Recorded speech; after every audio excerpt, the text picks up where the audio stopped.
Welcome to another episode of Getting Real in the Field. This is the show where we help you with the things that you hate to do, which is following up, making phone calls, text messages, and all the things in between that you know that you suck at. And I'm your host, JP Fuellen and kekh. Woo! Good evening on a Sunday evening, a fine Sunday evening, right? Yes, a very fine Sunday evening. Oh, good times, good times. All right, well, So if you're thinking about the lowest hanging fruit in real estate, what do you think about?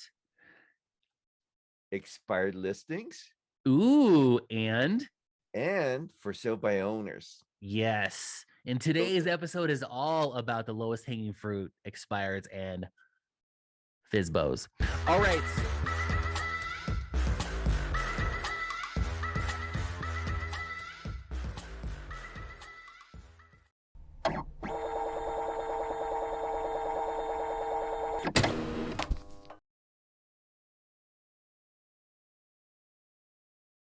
FSBOs. All right. So to share kick with it us off, your wisdom tonight.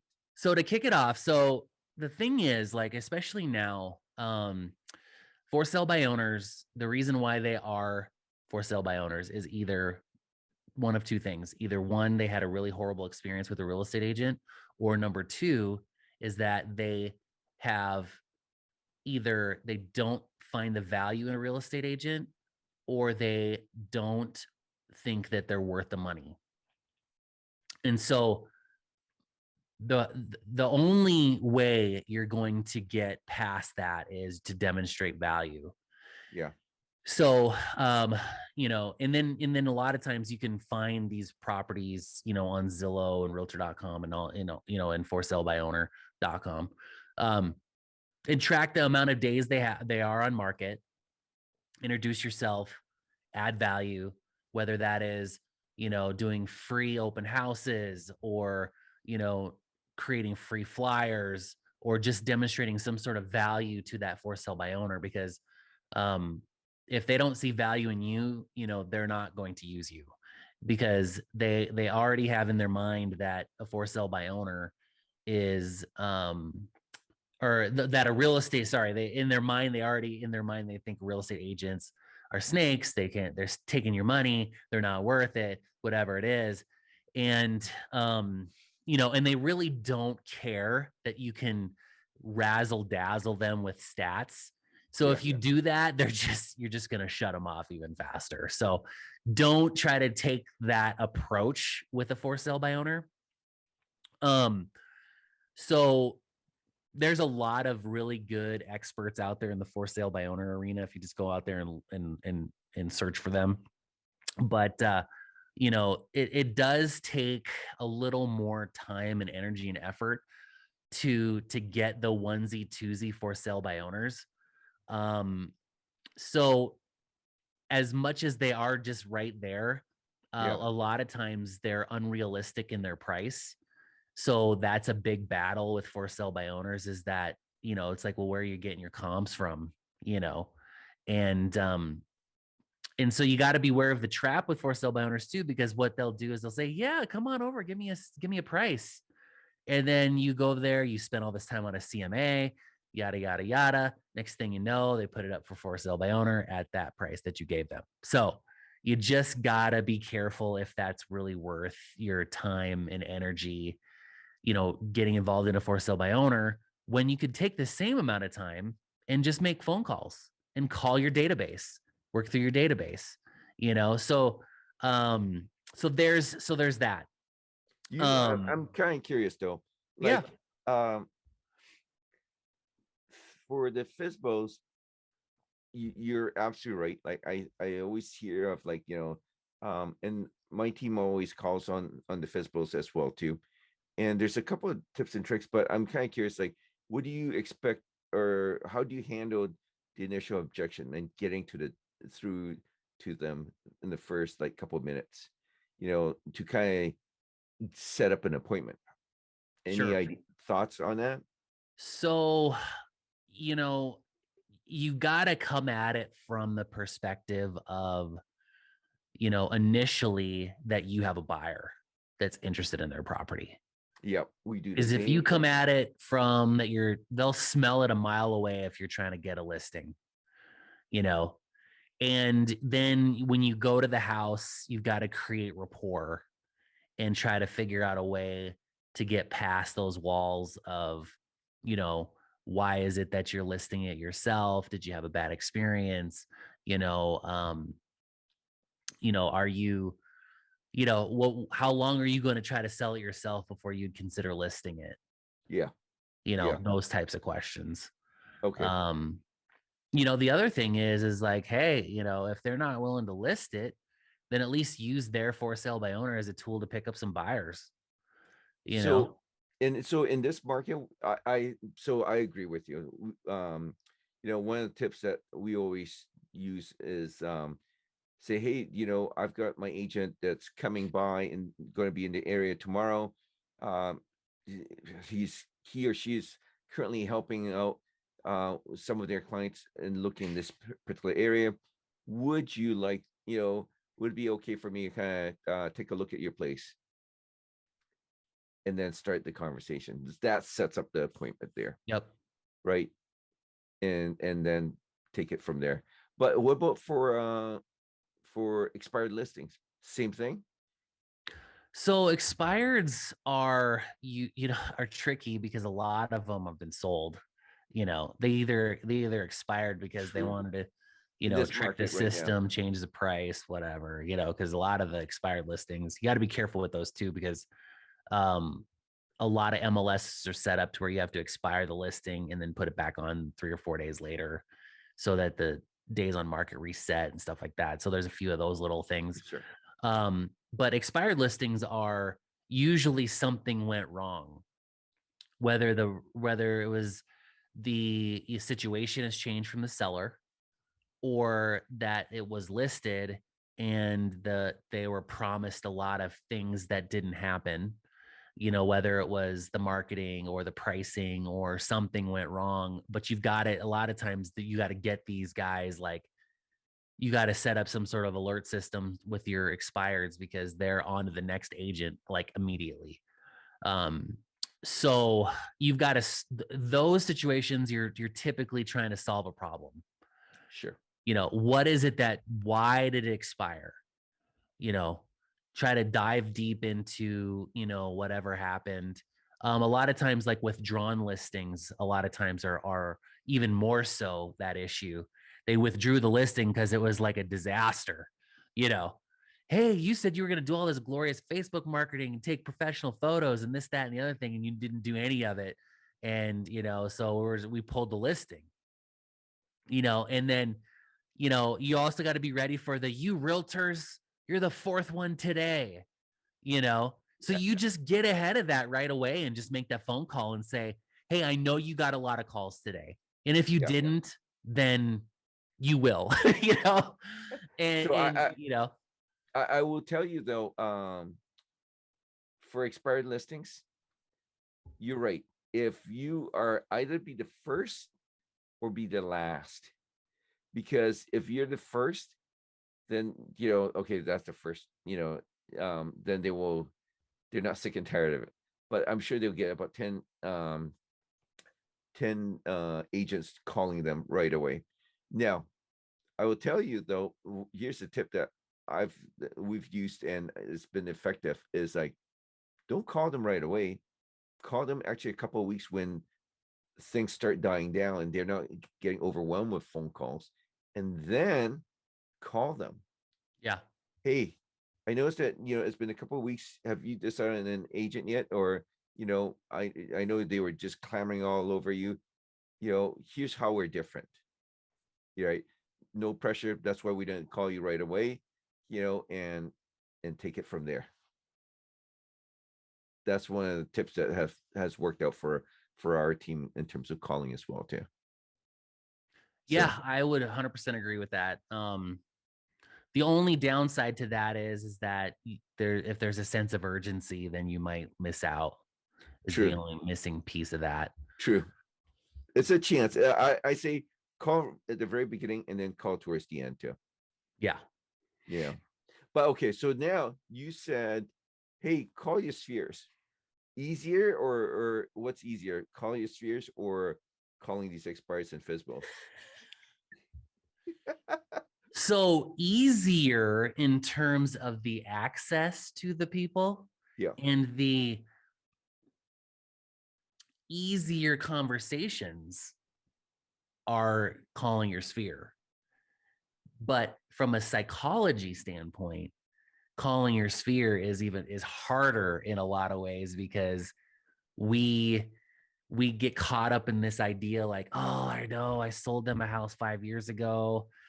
They're gonna call me and complain and moan and groan about all the crap that was wrong with the property.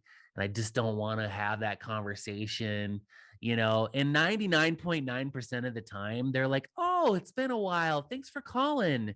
How's everything going? Oh, everything's great with the house. Yeah. Because even if things are not great with the house, they're gonna if you gave the lasting impression that you did a really good job with them and that your buyers understand this, the stuff that comes up with home ownership. Like they're not going to like sit there and give you the laundry list of all the things, like expect that you have a magic wand to fix all their life's problems.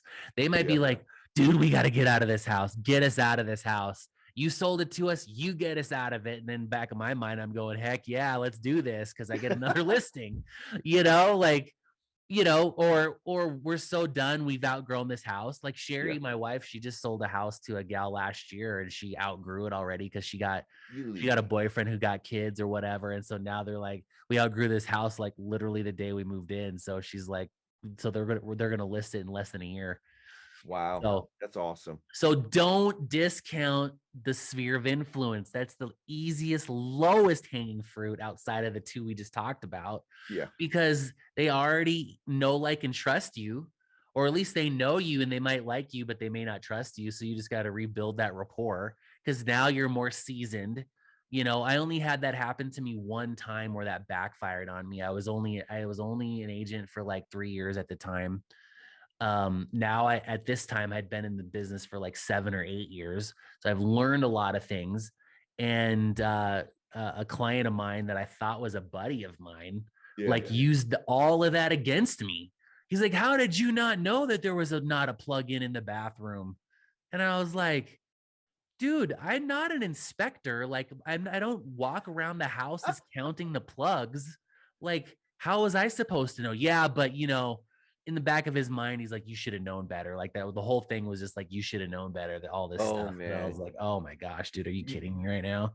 that's an So opportunity to say, let's get you out of this, man. Let's get you out of yeah, it. yeah. So and you also got to be careful too. Like if you commit too much time to someone, sphere of influences are funny like that, like the same scenario. Hey, could you come over and give me some ideas on what I need to do to get the most money out of my house?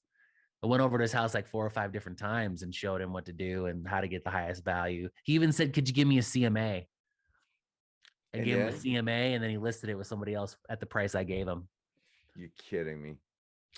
So you just gotta be careful. You know You what? gotta be careful. You will win, you will lose some, but hopefully these are still good tactics in terms of you'll be more on the winning side than you would be on the losing side. Truth. And you've got to have, it's the giver's gain mentality. Yeah.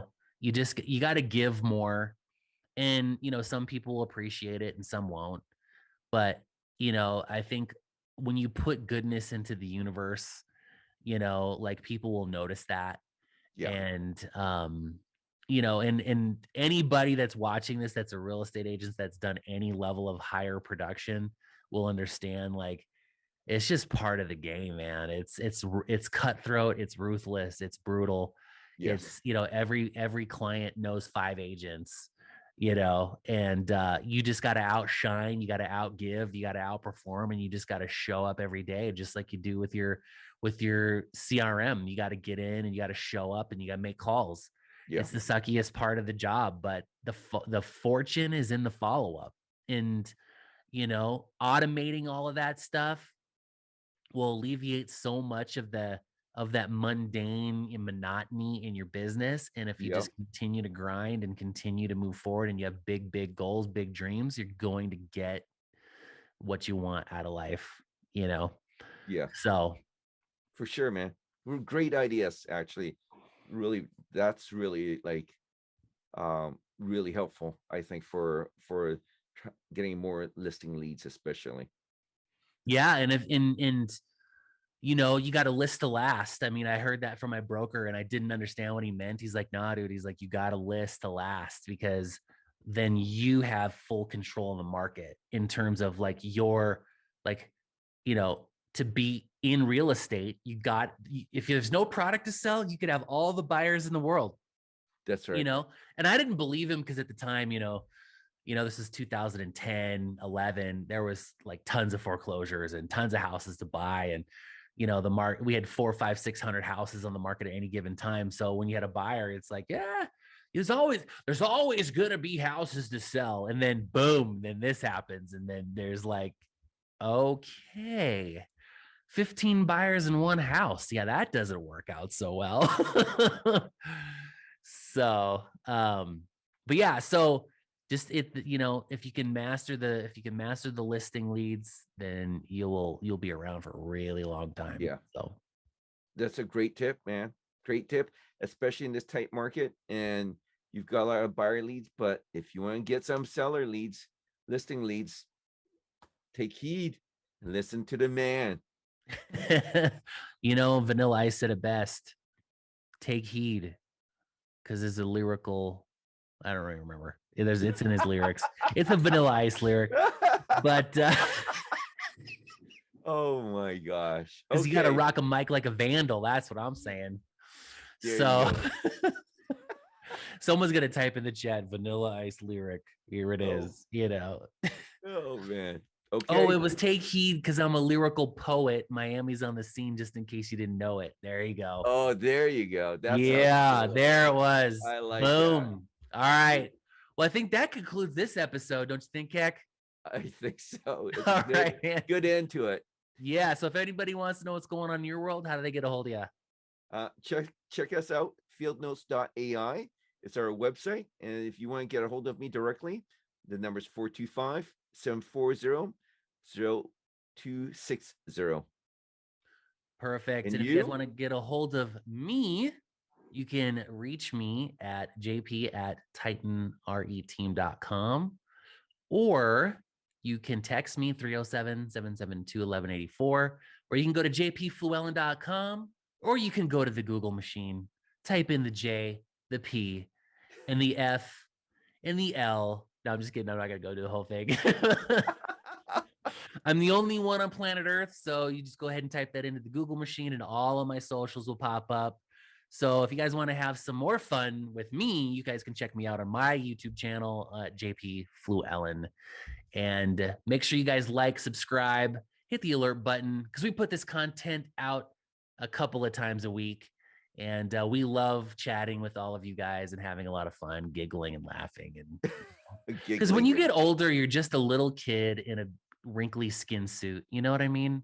Like, that's just really that's a visual that you guys can all, just ponder on that, this evening, especially this evening. Especially this evening on a Sunday, because somebody needs this in their life today. So just go ahead and share that with a friend, because somebody needs a little laughter in their life today. Awesome.